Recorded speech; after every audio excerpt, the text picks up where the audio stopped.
Patyčios tai sąmoningas kito skaudinimas, engimas ar gąsdinimas.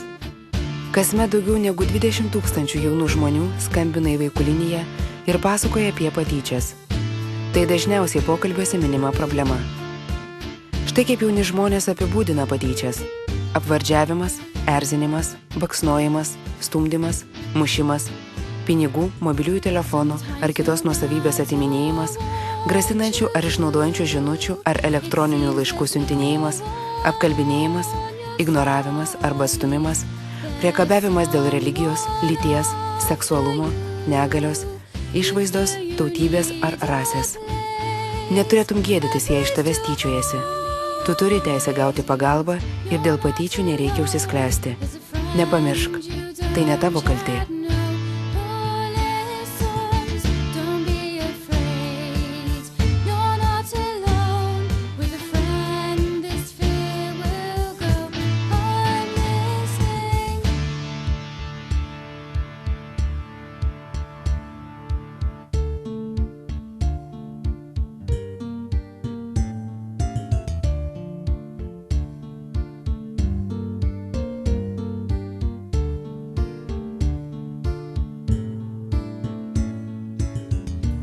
Nemėgink užsisklęsti savyje, nebandyk laikyti visko viduje, taip tik įskaudinsi save, neturėtum to slėpti. Tu nebijok, nesi vienas. Tu turi draugą, kurio dar nepažįsti, bet kuris išklausys. Tu nebijok, nesi vienas. Su draugu nugalėsi baimę.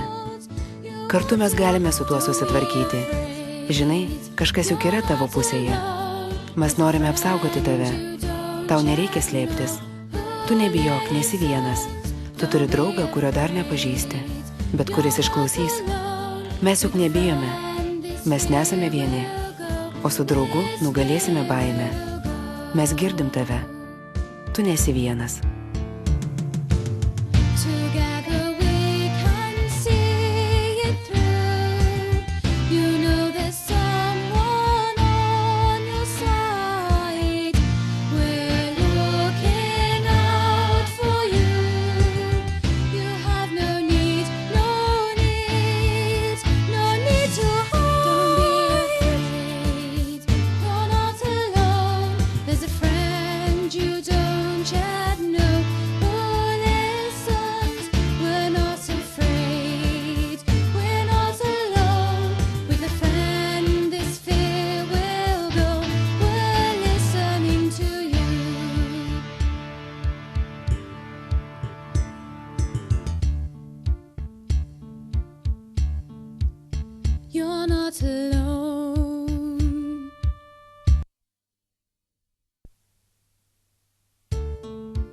Pačios geriausios bendramžių palaikymo programos yra skirtos mokiniams ir taikomos visoje mokykloje. Bendramžių patikėtiniai save vadina labai įvairiai – patyčių konsultantais, draugais, saugotojais, klausytojais, patikėtiniais. Bendramžių palaikymas – tai ne konsultavimas ir patarimų, ką daryti dalyjimas. Visų pirma, tai yra išklausimas ir pagalba randant kelią iki mokytojų bei kitokių atitinkamų organizacijų. Rask laiko pasirūpinti. Esu mergaitė, kuri siekia jūsų draugystės. Mergaitė, kurią jūs atstūmėte. Aš. Tai ta pati mergaitė, kuri klausė jūsų, ar galėtų pažaisti. Tai aš veidas, kuris buvo už lango, kada vakarėlis vyko viduje. Aš vienišas šešėlis, kuris verkė eidama šalin. Tačiau dabar keistai viskas pasikeitė. Tas laikas prabėgo nepastebimai. Nuo to laiko prabėgo 4 metai. Dabar aš neskubu praverkti. Užaugusi ir tvirtumu, ir ūgiu, netikėtai tapau populiari. O tu likai šešėlyje. Žinai, galėčiau būti tau bjauri, užtektų žodį tik ištart, ir kitos būtų už mane. Tačiau mane sulaiko skausmo atmintis. Ir vietoj keršto tiesdama tau ranką, jaučiuosi daug stipresnė. Vaikų linijos bendradarbiavimas su mokyklomis. Apsiprasdama mokykloje susidūriau su sunkumais. Tai mane paskatino išklausyti kitus, susiduriančius su panašiais sunkumais. Pamaniau, kad mano patirtis gali padėti kitiems.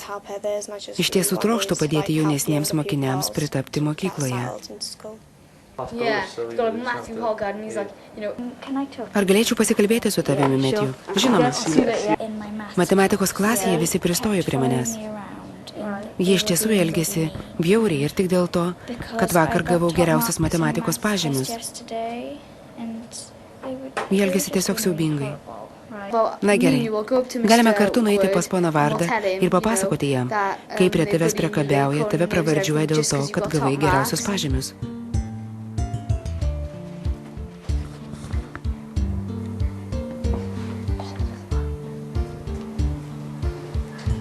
Jaučiu, kad paaugliai labiau pasikliauja ne mokytojais, o tik šiek tiek vyresniais už save žmonėmis, kai nori su kažkuo pasikalbėti.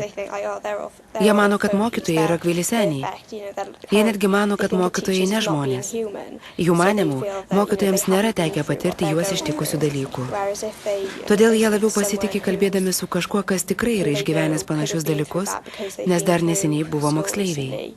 Then, they feel more confident. I've been told that about the incident in maths. What happened there?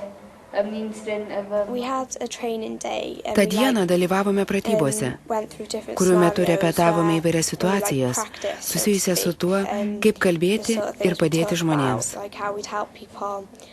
Taip pat mokėmės nubrėžti pagalbos teikimo ribas ir pasakyti vienas kitam apie jas. I've been told. 7 ar 8 klasės vaikams reikalinga pagalba, jei jie yra patyrę patyčias ar turi įvairių rūpesčių, arba reikalinga pagalba jų veikloje. Jie kreipiasi į mus mokinių patikėtinius. Man patinka būti mokinių patikėtinė, nes jaučiu padedanti tiems, kuriems reikia pagalbos ir aš jais rūpinuosi. Ši mokinių patikėtinių sistema yra tikrai gera. Kai kuriems vaikams nedrąsu kalbėti su mokytojais, tuomet jie kalbasi su mumis. Mes paaukojame savo pietų laiką tik vaikams. Tai yra labai smagu. Turi būti kantrus, išklausyti kitą, padėti spręsti problemas. Taip pat įgyji patirties, kurią galėsi panaudoti ateityje. Aš padėsiu žmonėms visą laiką, kol būsiu čia. Aš nemanau, kad tai yra mano darbas. Netgi nebūdamas tiesioginių mokinių patikėtinių, aš vis tiek jiems padėsiu. Tai didelis džiaugsmas padėti. Be to sutinki daug žmonių. Aš gavau laišką nuo vieno vaiko motinos, kuri dėkoja už pagalbą. Aš labai gerai jaučiuosi, žinodamas, kad kažkam padėjau. Aš matau, kad bėgant metams situacija pasikeitė. Mokykloje sumažėjo tyčiojimosi atvejų. Aplinkui matau daugiau laimingų veidų. Rūpestingas švietimas. Mokytojas vagia. Patyčios, bet kokioje visuomenėje yra visiškai nepriimtinos. Akivaizdu, kad turime puikią rūpinimąsi moksleivės sistemą šioje mokykloje. Aš manau, kad dauguma mūsų vaikų labiau norės patikėti savo sunkumus savo bendramžiams, negu mokytojai. Nebent problema būtų tokia rimta, kad turėtų įsikišti tėvai. Mane labai nustebino klausytojų patikėtinių rodomas entuziazmas. Ir tai, koks šis darbas vertingas vaikams.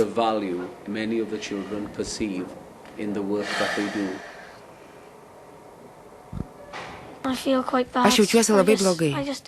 Aš tiesiog nežinau, ką daryti. Jie visada stovi mano kelyje arba man meluoja.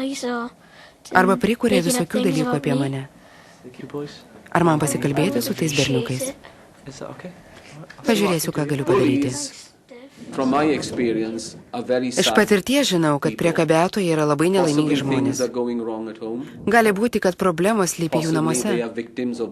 O galbūt jie ir patys yra priekabiavimo aukos. Juos nesunku pasmerkti. Bet mūsų visuomenė turėtų ieškoti gilesnių tyčiojimosi priežasčių. Mokykloje mes turime padėti ne tik priekabiavimo aukoms, bet ir priekabiautojams. Nes jiems gali reikėti netgi daugiau pagalbos. Move, black boy.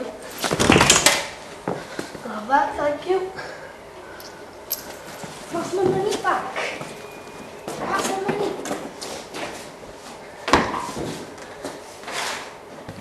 Oh, hi, Daly. Labas, Daliai. Okay. Yeah, no. Ar kas nutiko? Ar tu žinai, kada mokyklos susirinkime mes kalbėjomės apie vaikų liniją? Taip. Patyčios turi labai daug formų. Sunku nurodyti vieną konkrečią jų priežastį. Kartais tai yra rasizmas. Kartais net nereikia nieko sakyti. Patyčiomis gali būti ir tiesiog žvilgsnis, jei jis kažką priverčia pasijusti nelaimingu.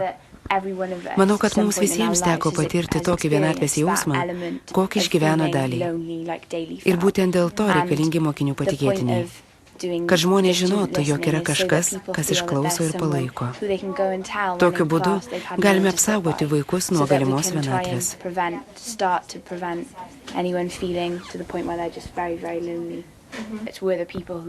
Mes esame vadinami mokinių patikėtiniais, bet manau, kad mes visi turėtume būti mokinių patikėtiniais, bei jausti pareigą padėti vaikams mokykloje.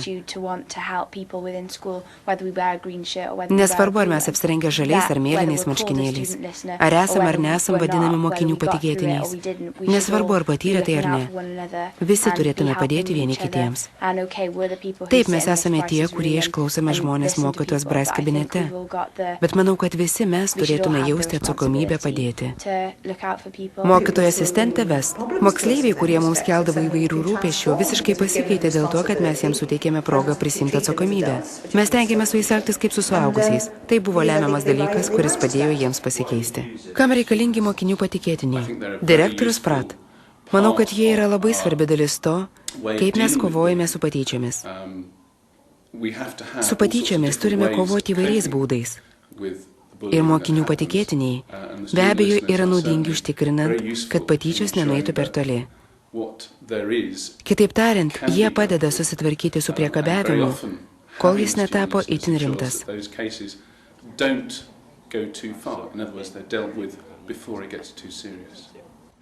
Kaip dėl to jautiesi? Kartais ryte atsikeliu ir nenoriu eiti į mokyklą. Tai blogai, ar ne? Ar norėtum, kad pašnekėčiau su juo? Taip, prašau. Gerai. Kas yra tavo patikėtinis? Aaron Gree. Ką apie jį manai? Manau, jis puikus. Mes kalbamės apie kadetus, kai iš manęs kas nors tyčiojasi. O kartais mes tiesiog smagiai paplepame. Mokytoja Bryce. Kiekvieną dieną mokinių patikėtiniai susitinka su 7 ir 8 klasių mokiniais per pietų pertrauką. Tai tapo daugiau kaip jaunimo klubas, o ne klasė. Tai tapo lyg eikime ten, nes tai yra galimybė išsikrauti saugioje aplinkoje. Aš turiu būti ten per pietų pertrauką. Tiesiog, kad galėčiau vieną akimi iš tolo stebėti. Nesu policininkas, nešnipinėju jų. Tačiau manau svarbu, kad jie žinotų, jog esu netoliese, jei norėtų apie ką nors papasakoti. Jiems tiesiog reikia, kad kas nors iš personalo būtų prieinamas. Taip pat, kad padrasinčiau juos, kad pasakyčiau, argi jūs nešaunuoliai. Ačiū, kad skiriate tam savo laiką. Pasirenkant mokinių patikėtinius, svarbu sudaryti komandą, kurie spindėtų visą mokyklos mokinių įvairovę. Juk negali tiesiog nueiti pas dešimtukininkus. Reikia suteikti galimybę ir tiems mokiniams, kurių akademiniai pasiekimai nebūtinai aukšti, kad jie irgi galėtų pasiekti ko nors mokyklos bendruomenėje. Mokytojas Paus. Kai vaikai ateina į mokyklą po 6 klasės, jie yra labai išsigandę ir susirūpinę, ypač dėl patyčių. Tai, kad jie žino, jog čia yra mokinių patikėtiniai, iš esmės keičia situaciją. Lankiausi pradinėje mokykloje pas 6-tokus ir jiems buvo labai malonu žinoti, kad jie turės su kuo pasikalbėti. Tai leidžia jiems pasijusti saugesniems ir imti didžiuotis, kad gali susipažinti su vyresniais vaikais. Mokytoja Perry. Visi 7-tokų tėvai, su kuriais teko susitikti, buvo labai dėkingi ir teigiamai atsiliepė apie šią sistemą.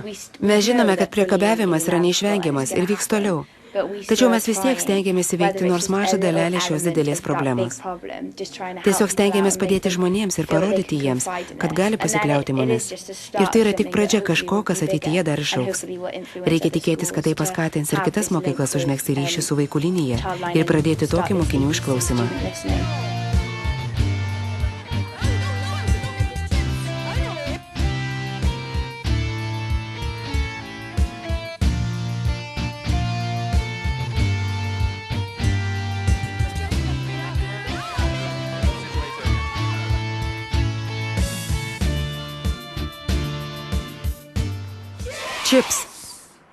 CHIPS koordinatorė Emma Sander. CHIPS reiškia vaikų linijos bendradarbiavimą su mokyklomis. Iš daugybės skambučių, kurių sulaukia vaikų linija, nemažą dalį sudaro skambučiai apie patyčias ir kitus su mokyklos gyvenimu susijusius sunkumus. CHIPS yra projektas veikiantis tam tikrose regionuose, pagal kurį mokykloms siūlomi vaikų linijos klausymo įgūdžių mokymai ir įgyvendinami bendramžių paramos projektai, kad jauni žmonės galėtų išklausyti vieni kitus ir pasiūlyti savo pagalbą prieš priekabiavimą. Mes kovojame su patyčiomis įvairiais būdais. Visų pirma, CHIPS atsižvelgia į tų mokyklų, su kuriamis dirba idėjas ir prioritetus.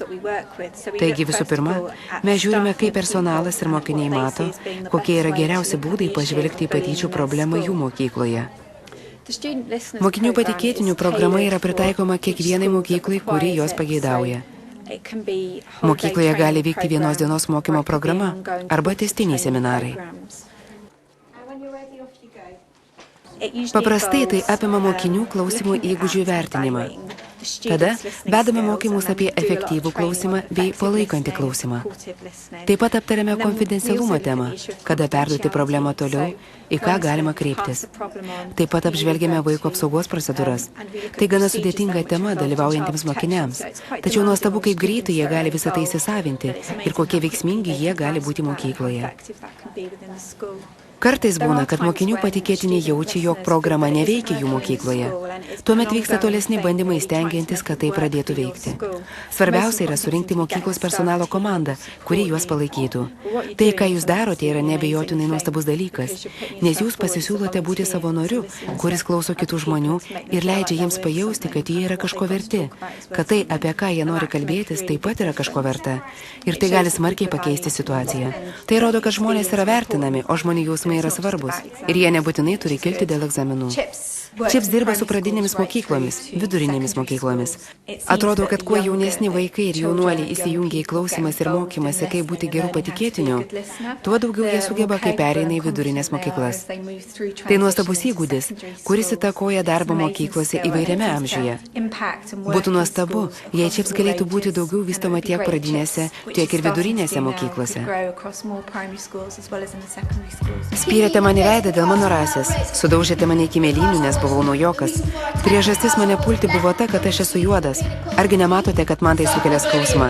Sustabdykite patyčias, prašau. Sustabdykite patyčias. Mes nenorime patyčių, nes jos mus liūdina. Sustabdykite patyčias. Labai lengva apie patyčias kalbėti teoriškai, remiantis statistiką, skaičiais ir tyrimais. Bet aš manau, kad ir mokyklos administracijai, ir moksleiviams dabar reikalingi praktiniai problemos sprendimo būdai. Taip pat būdai, kaip realiai tvarkyti su patyčiomis. Taigi manau, kad kiekvienas sutiks, jog priekabiaujama visose mokyklose ir neįmanoma to sustabdyti. Tačiau mes galim padėti tiems žmonėms, kurie patyrė patyčias. Mes galim didinti supratimą apie tai, kas yra patyčios.